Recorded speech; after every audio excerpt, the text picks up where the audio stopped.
I'm going to talk a little bit about open source security because we've got to get better at security in this 21st century.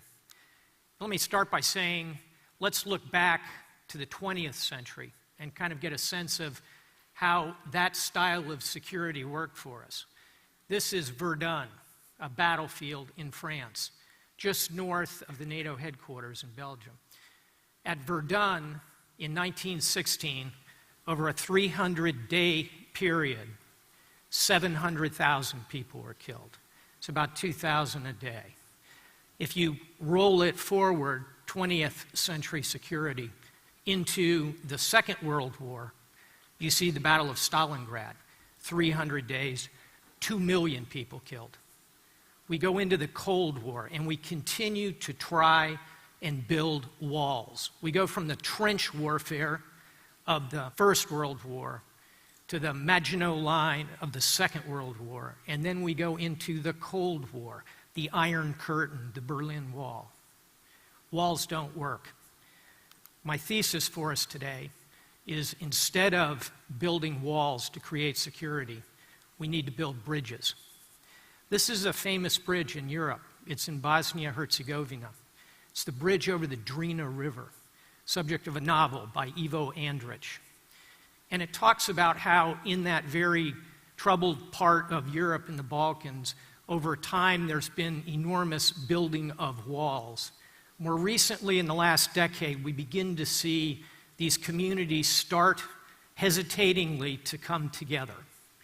I would argue again, open source security is about connecting the international, the interagency, the private-public, and lashing it together with strategic communication, largely in social networks.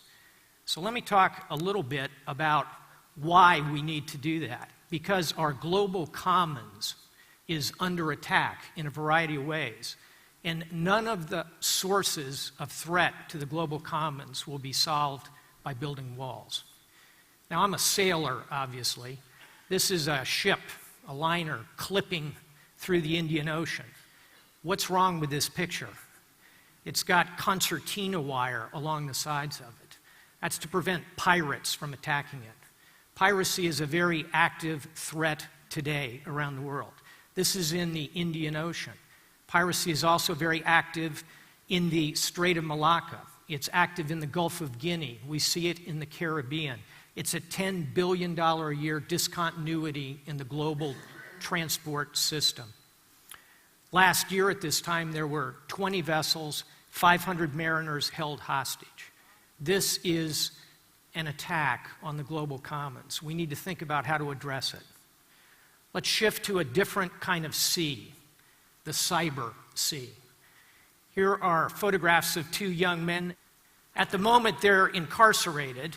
They conducted a credit card fraud that netted them over $10 billion. This is part of cybercrime, which is a $2 trillion a year discontinuity in the global economy. $2 trillion a year. That's just under the GDP of Great Britain. So this cyber sea, which we know endlessly is the fundamental piece of radical openness, is very much under threat as well. Another thing I worry about in the global commons is the threat posed by trafficking, by the movement of narcotics, opium, here coming out of Afghanistan through Europe over to the United States. We worry about cocaine coming from the Andean Ridge north. We worry about the movement of illegal weapons in trafficking. Above all, perhaps we worry about human trafficking and the awful cost of it. Trafficking moves largely at sea, but in other parts of the global commons. This is a photograph, and I wish I could tell you that this is a very high-tech piece of U.S. Navy gear that we're using to stop the trafficking.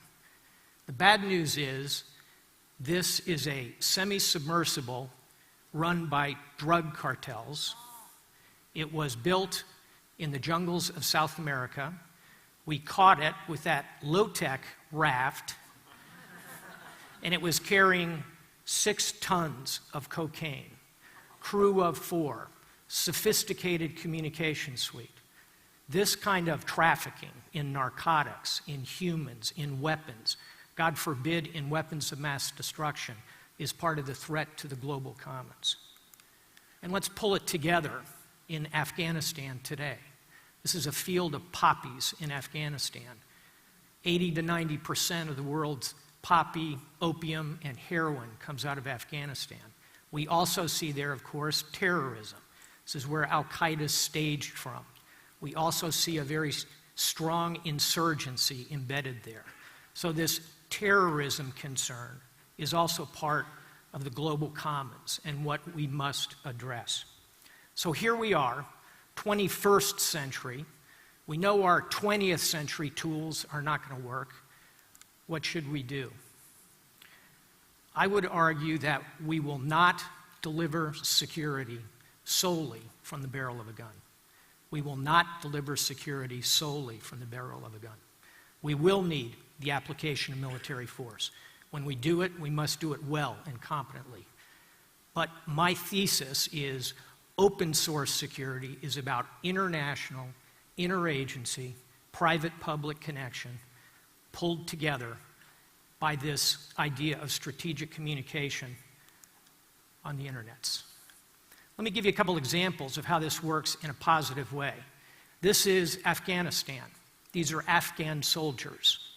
They are all holding books. You should say, that's odd. I thought I read that this demographic, young men and women in their 20s and 30s, is largely illiterate in Afghanistan. You would be correct. 85% cannot read when they enter the security forces of Afghanistan. Why?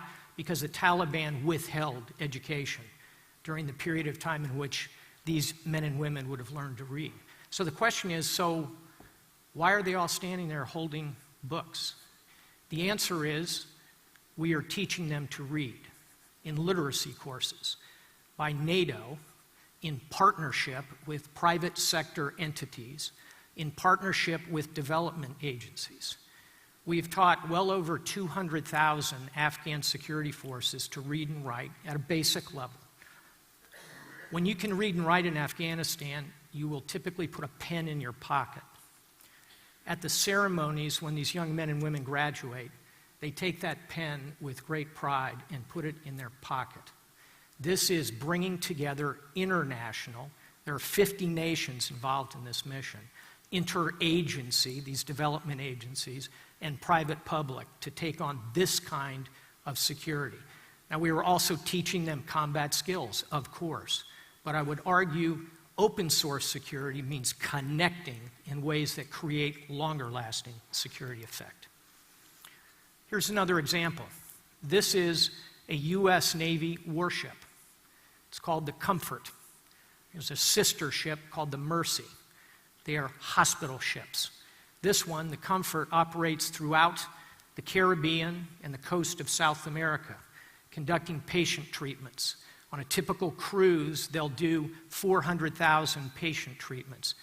It is crewed not strictly by military, but by a combination of humanitarian organizations, Operation Hope, Project Smile.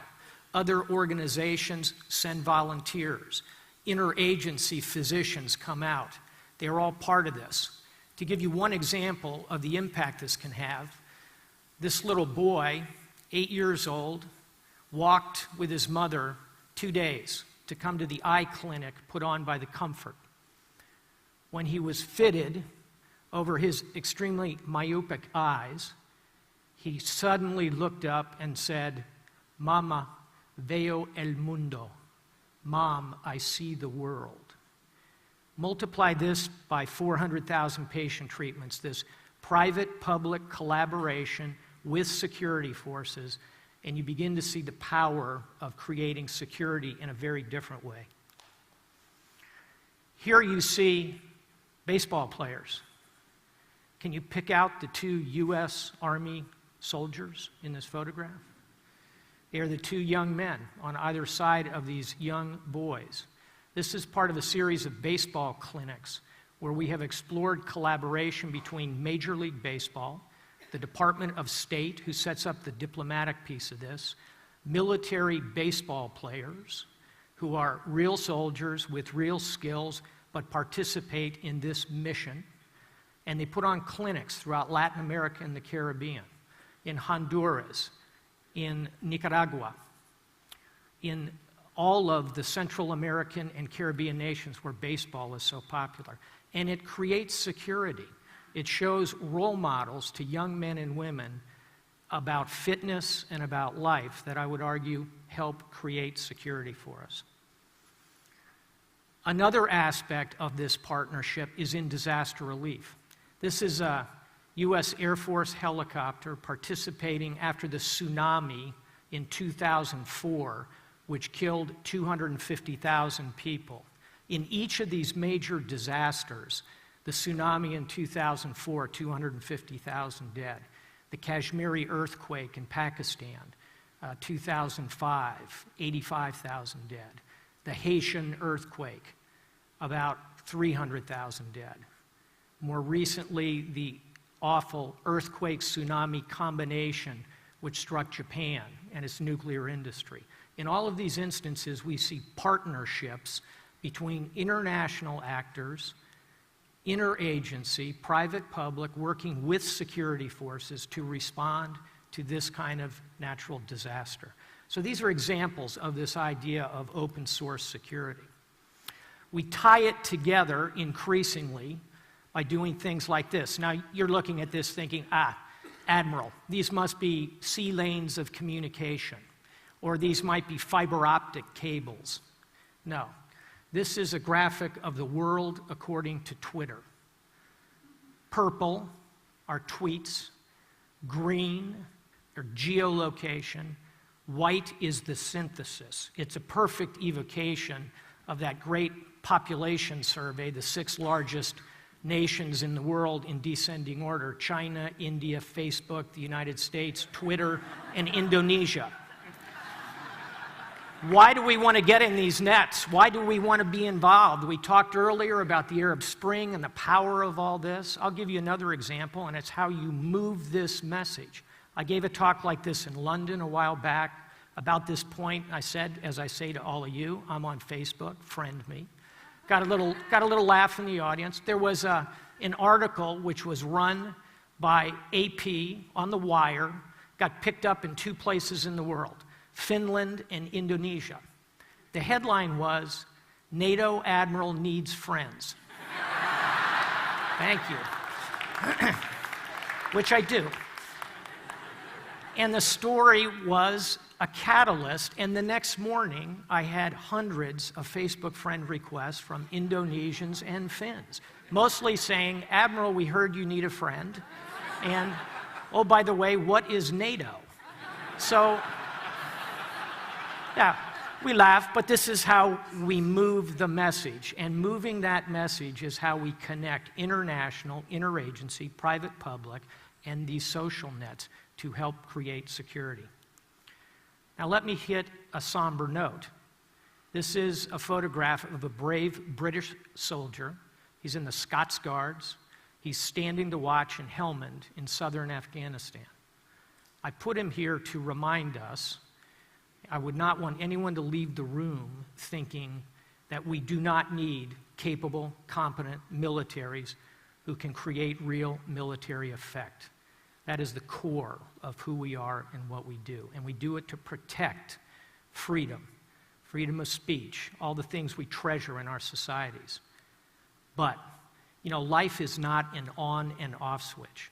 You don't have to have a military that is either in hard combat or is in the barracks. I would argue life is a rheostat. You have to dial it in. And as I think about how we create security in this 21st century, there will be times when we will apply hard power in true war and crisis. But there will be many instances, as we've talked about today, where our militaries can be part of creating 21st century security. International, interagency, private-public, connected with competent communication. I would close by saying that We heard earlier today about Wikipedia.